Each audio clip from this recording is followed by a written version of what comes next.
In this video, we are going to see how we can show embeds and preview website links on Discord.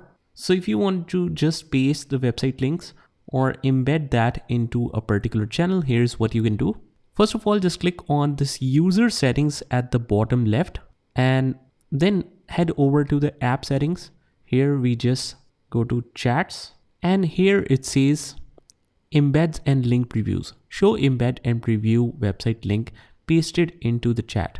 So that's all you have to do. Just make sure that this is toggled on, and then whenever you paste any link or embed any link or paste a website link or someone else paste it, you can easily see the preview of it in the chats in this way. So if it is toggled off, just toggle that on, and that's all you have to do.